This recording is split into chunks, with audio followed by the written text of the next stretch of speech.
Welcome back for another Fetch AI price prediction analysis video,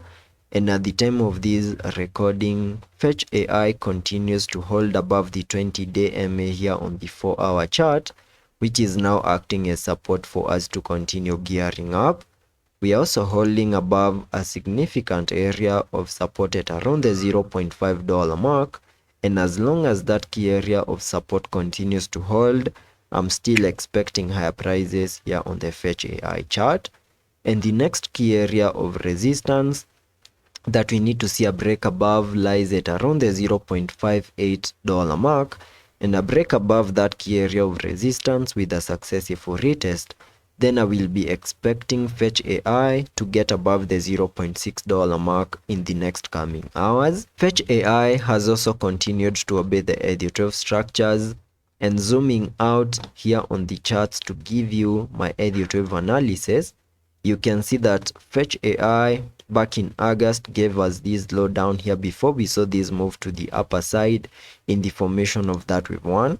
And after seeing the formation of this wave 1, we saw a bit of a pullback in the formation of this wave 2, then a wave 3, a wave 4, and then a wave 5, finally giving us a high above the $0.58 mark. And after completing a 5-wave structure to the upper side, I now believe that Fetch AI has now given us a high in the formation of a larger ED12 count 1 to the upper side.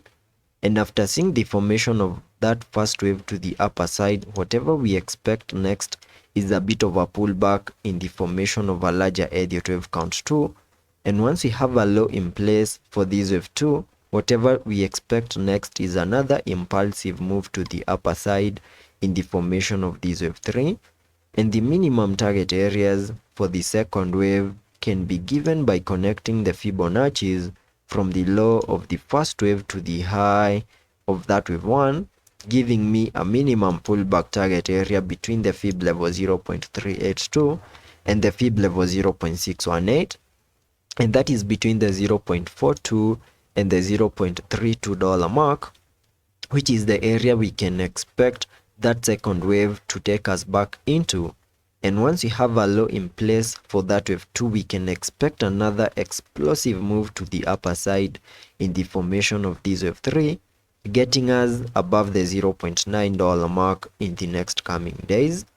We also need to have in mind that if by any chance we break above resistance at around the $0.58 mark and continue seeing higher prices, then I will still term that as the formation of this wave 5, and the new high in case that movement plays out will be the new high for the formation of this wave 1. And then from that point I can expect and also have new target areas for this second wave to the lower side.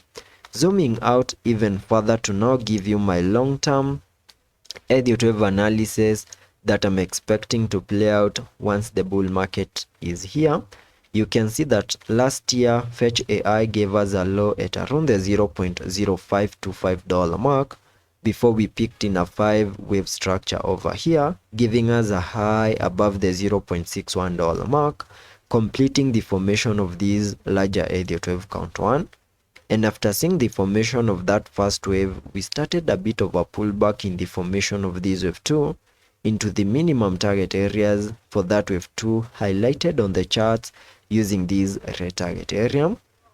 And there are high chances that we now have a low in place for this wave 2, and Fetch AI is ready and has started an impulsive move to the upper side in the formation of this wave 3,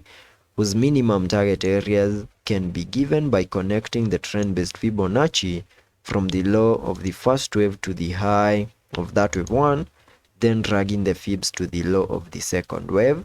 giving me a minimum target area for the third wave at the fib level 1.618, and that is above the $1 mark. So that is what I'm keeping my eyes on here on the Fetch AI chart on the short term and also on the long term. And I hope that video was of much help to you, and I hope to catch you in the next one.